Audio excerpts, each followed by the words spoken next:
साधारणतः संतों की दृष्टि में, योगियों की दृष्टि में स्त्री पुरुष का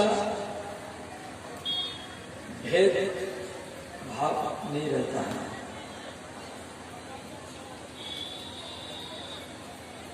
जैसे सांसारिक दृष्टि में स्त्री पुरुष का भेदभाव रखते हैं, ऐसे कोई संत, कोई योगी स्त्री और पुरुष में कभी भी भेदभाव नहीं रखता है।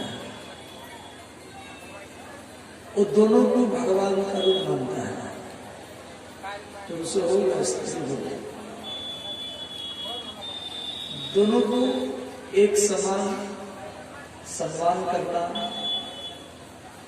दोनों का समान स्वागत करना, दोनों को ब्रह्म में मानना कि उसका सहज स्वभाव होता है।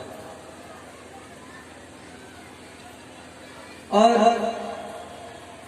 भगवती की कई रूप है, ध्यान देना। भगवती प्रकृति, इसका प्रथम रूप है प्रकृति रूप। जैसे ये सारा पृथ्वी मंडल, अग्नि, चंद्रमा, सूर्य, ये प्रकृति का रूप है।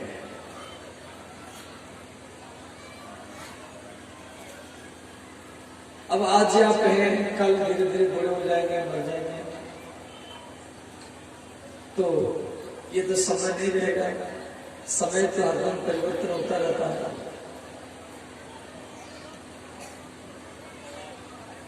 और आपका अड़ोसी पड़ोसी, आपका मित्र, आपके पति, ये एक समय सदा नहीं रहता है, ये हरदम परिवर्तन होता रहता है।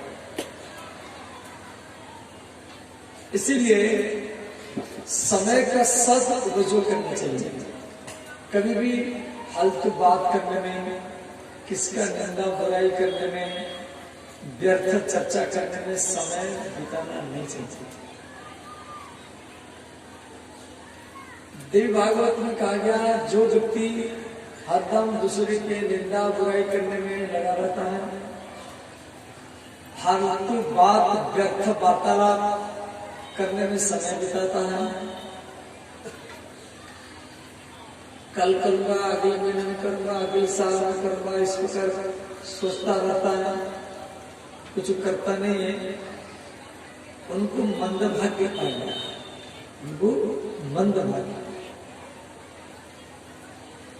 उन व्यक्तियों का संगत करना नहीं चाहिए।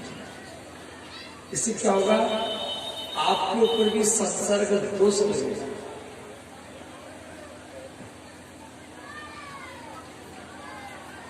समय को व्यर्थ नहीं बिताना, आलसी नहीं बनना। कुछ लोग मदिरा पीते रहते हैं, मचाते रहते हैं,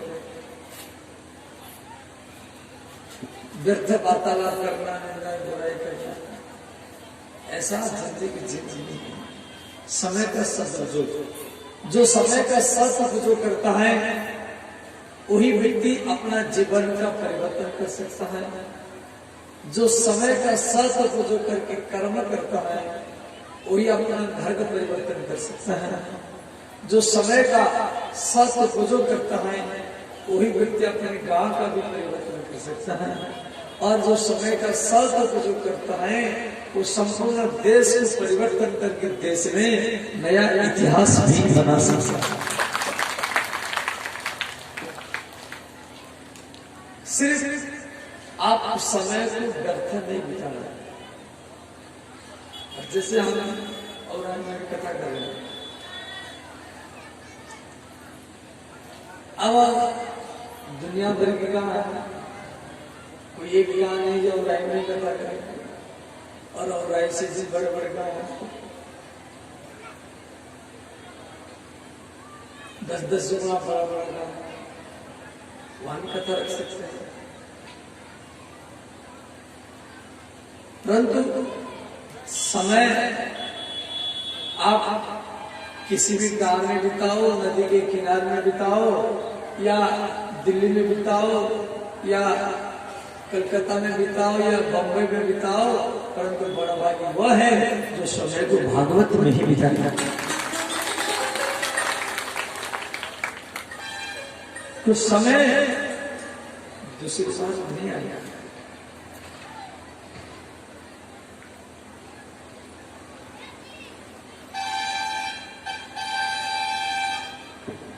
तो ध्यान देना,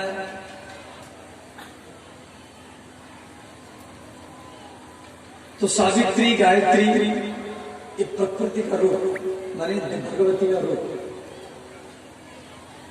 तुलसी, वृक्ष, ये वृक्ष भी पेड़ लता, मनसा देवी,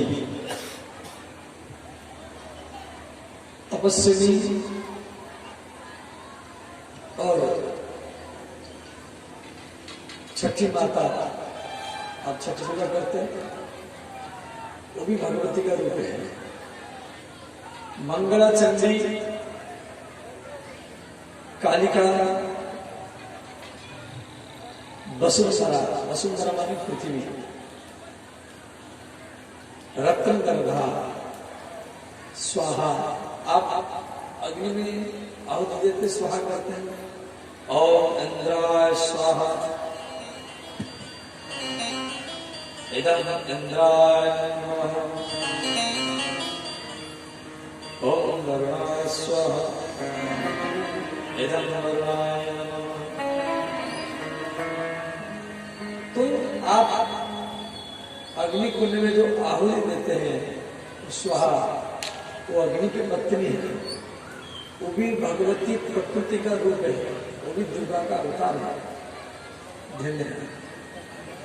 भगवती का अर्थ ये नहीं कि महिषासुर को मारने वाली, सिंह के ऊपर सवार करने वाली, त्रिशूल धारण करने वाली केवल नहीं, ये उसका रूप है। इन सब कुछ देवी भागवत में निश्चित कथा दिया गया है। दीक्षा, आप जो दीक्षा लेते हैं, कोई विष्णु का मंत्र, विष्णु का मंत्र, कोई राम का मंत्र, कोई कृष्ण का मंत्र, ये दीक्षा भी, ये भी भगवती का रूप है। दक्षिणा, आप जो दक्षिणा देते हैं पिंडदान में, विवाह मंडप में, गंगा के किनारे में, वो भी भगवती का रूप है। समझिए, आप जो दक्षिणा दिया अर्थात भगवती का ही पूजा किया।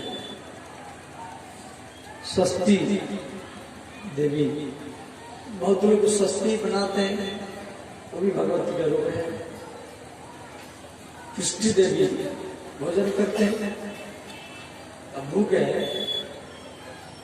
और आप भोजन करना चालू किया तो आपके पेट में आपको भूख मिट जाता है और आप तृप्त हो जाते हैं।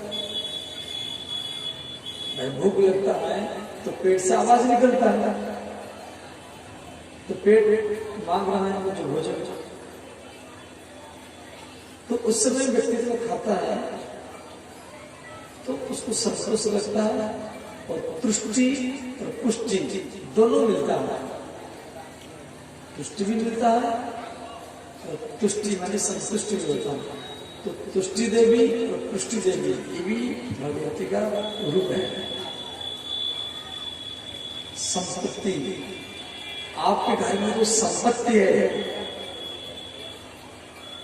तो जमीन का संपत्ति हो, रुपया का संपत्ति हो, सोना चांदी का संपत्ति हो या जान वाहन का संपत्ति हो, वो भी भगवती का रूप है। समझिए, तो भगवती कृपा करते हैं तो व्यक्ति का संपत्ति नहीं बढ़ता है। सती देवी, कोई स्त्री